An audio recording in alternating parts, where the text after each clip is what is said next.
मैं हूँ सपना जैन। मन की उड़ान पे मैं आपको कहानियाँ और कविताएं सुनाती हूँ। डॉक्टर मधुकर गंगाधर की कहानियों की श्रृंखला में आज मैं आपके सामने लेकर आई हूँ उनकी लघु कथा, जिसका शीर्षक है वरदान। रात गंभीर थी। देवी के मंदिर में चिराग धीरे धीरे जल रहा था। गहरा सन्नाटा था। द्वार भिड़काया हुआ था। देवी की मूर्ति फूलों से लदी हुई थी। धीरे धीरे द्वार खुला और 4 व्यक्तियों ने प्रवेश किया। उनके चेहरे पर नकाब होने के कारण चेहरा ढका हुआ था, जिससे भयंकरता और भी बढ़ रही थी। उनके साथ एक बंधा हुआ छागल भी था। चारों ने आगे बढ़कर देवी के सामने गंगा जल छिड़का, पूरी तरह से जमीन पर लेटकर प्रणाम किया। फिर वधशाला पर गए। छागल को काटा गया। चारों ने खून से टीका लगाया। वे फिर मंदिर में देवी के सामने आए। आंखें बंद कर हाथ जोड़कर बैठ गए। ध्यान करते हुए वरदान मांगने लगे। माँ दुर्गे, पूरे महीने से हम लोग हताश हैं। कहीं कुछ हाथ नहीं आ रहा है। अगर ऐसा ही रहा तो हम लोग भूखों मर जाएंगे।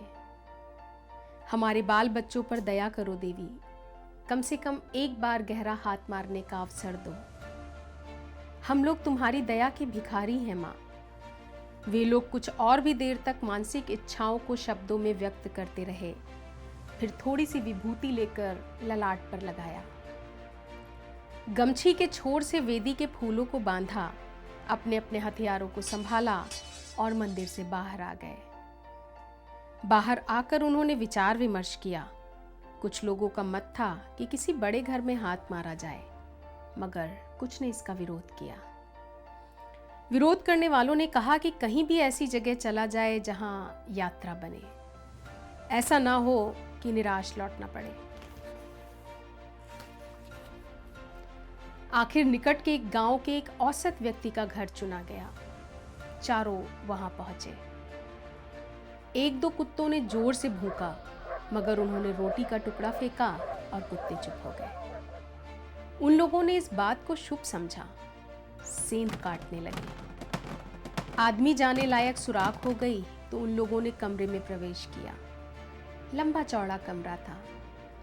दूसरे कोने में एक मूर्ति रखी थी, जिसके आगे चिराग की धीमी रोशनी में एक आदमी आंखें बंद किए बैठा था। चारों चोर कोने में रखी कोठी की आड़ में छुप गए। वेदी पर बैठा हुआ व्यक्ति जैसे ध्यान कर चुका। उसने आंखें खोली।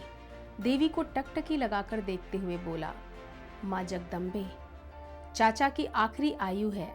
इस समय पूरा परिवार तो गया ही है। मेरे नहीं जाने से भारी अयश होगा। अब ये घर द्वार तुम्हारे भरोसे छोड़कर जा रहा हूं।